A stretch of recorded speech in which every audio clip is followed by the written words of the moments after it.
ساعات في إحساس بيجيلك إنك متأخر عن اللي حواليك، يعني بتبص على زمايلك بتلاقي واحد اشتغل، واحد اتجوز، واحد فتح مشروع، وواحد سافر، وأنت لسه قاعد مكانك محققتش أي حاجة.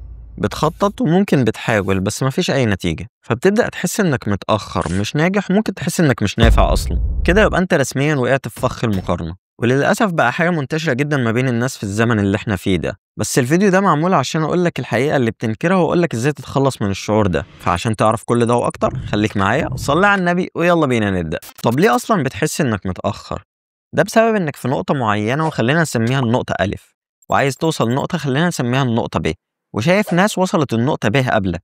يعني مثلا انت مش متجوز بس عايز تتجوز، وشايف زمايلك اللي اتجوزوا مرتبك قليل، وشايف زمايلك مرتباتهم احسن منك. فكرة اصلا انك عايز تتحرك من النقطة الف للنقطة ب دي حاجة طبيعية وصح، لكن اللي بيخليك تحس انك متأخر انك شايف انك المفروض دلوقتي تكون في النقطة ب، ومش متقبل فكرة انك لسه ما وصلتش، ومتضايق انك في النقطة الف، وده مخليك حاسس انك فاشل. بس في الحقيقة انت لسه قدامك وقت، لان مش كل الناس بتوصل لنفس المكان في نفس الوقت ولا بنفس المجهود. طب ايه اللي بيخلي الموضوع ده يكبر في دماغك ويأثر عليك قوي كده؟ ايوه بالظبط، هي السوشيال ميديا.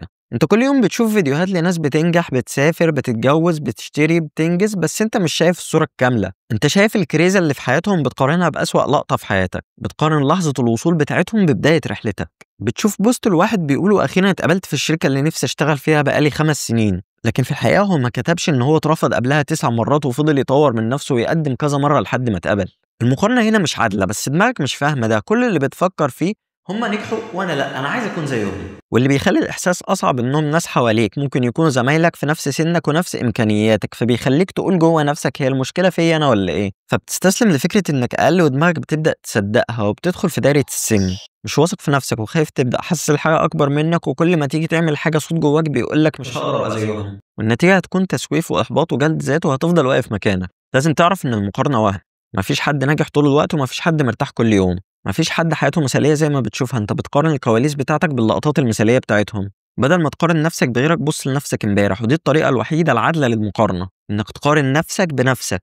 كنت فين وبقيت فين؟ هل انت بتتقدم ولا واقف مكانك؟ ولو الإجابة ايوه بتقدم حتى لو 1%، يبقى انت ماشي في الطريق الصح. ودلوقتي هديك النصيحة اللي هتفرق معاك. اولا طبعا قلل السوشيال ميديا شوية، وحاول تتفرج على ناس تلهمك وتديك الدافع انك تطور من نفسك بطريقتك، مش اللي تحسسك انك قليل وعايز تبقى زيهم. هتخلي دماغك تبطل تشوف نفسك واقف مكانك.